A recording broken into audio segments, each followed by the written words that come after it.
Hola estudiantes! How is everybody? The impersonal se is a very easy subject. I will give you a little bit more than what we're doing in this level, just to also entertain you a little bit more.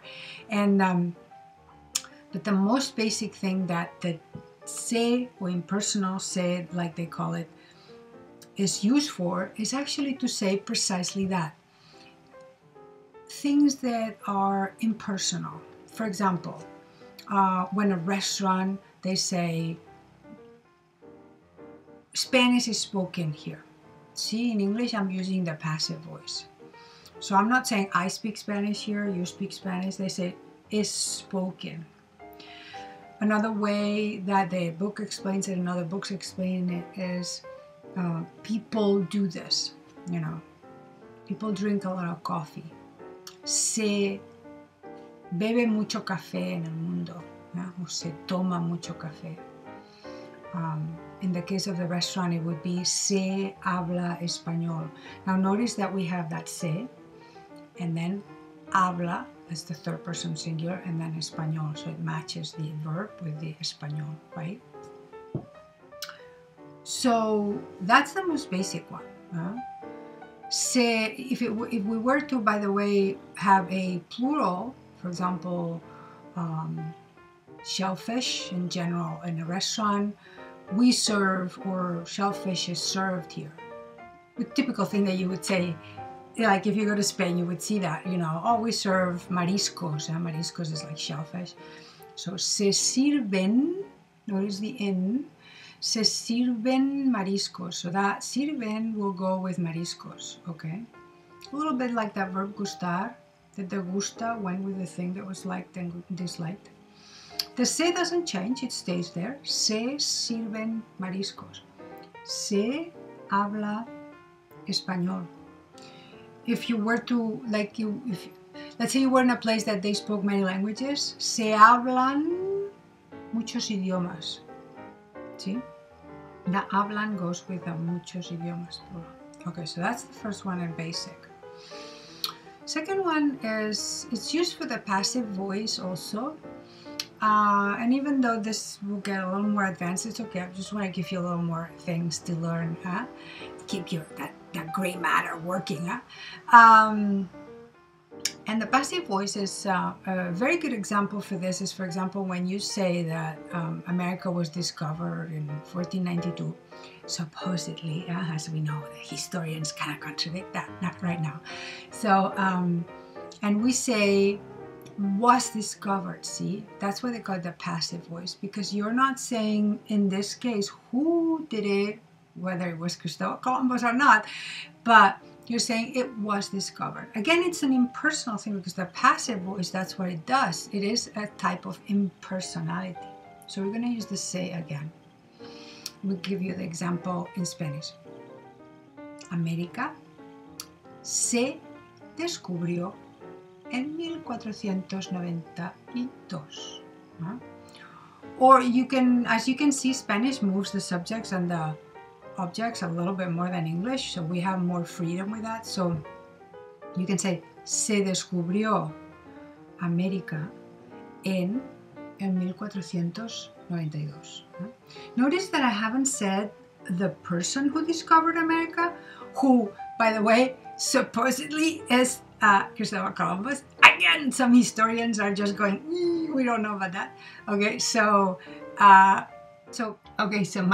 my video recording is doing really strange things today. I have these little gremlins that are doing something to my computer and it's driving me bananas. Okay, so here I am. It's working now. Okay, good. So, third way. Okay, so first we have the impersonal one. Se habla español en este restaurante. Second one. Se descubrió América en 1492. Okay, second se. And then the last but not least, which I have here, is, no, actually that's not the one. Never mind. The third one is actually called the no fault one. It's only here, and not in the book. The third one is the no fault one, it's called. Or some books call it like that, like no blame. And I'll tell you why they call it no blame, no fault. Because you know those sentences when you're actually saying, my keys got lost, or my car broke down, my radio broke, my purse was stolen. See, well, in the case of my purse was stolen, that would be a passive voice. That's not a good example, the last one. Because that's someone stole it. The first three examples I gave you are, you realize that you say, my keys got lost. See, that's the no fault part. That's where we use the say, okay? It's almost like the keys just got lost by themselves and they just run away from you, right? You say, I didn't lose them. They got lost. Here's how we do it. With the say, the indirect object pronoun, and then the same verb that matches the thing that got lost or broken. Ejemplo, se me perdieron, lost, las llaves. Again, if it was him, se le perdieron las llaves. You, se te perdieron las llaves. Notice that, and I'm talking the past tense, perdieron, plural, matches llaves. Not me, matches llaves. Much like the verb gustar. Huh? Again, but it's se, me, and then perdieron las llaves. Huh? Se te rompió la radio. Your radio got broken. You didn't break it. And that's why it's called no fault one, huh? Or no blame or whatever. Huh? So that would be the third and last but not least. And as you can see, the grammar part of this, last part of the lesson is not very difficult. And I gave you some other things like videos about Ecuador and things so that you have kind of like a mellower week to get back into the course. And I will try to do this every week, if not once or twice. And that way we keep going, okay? And we all go through this together. And that way I cheer you up a little bit, okay? And you see my little office, and so that you don't feel lonely at home studying Spanish, okay?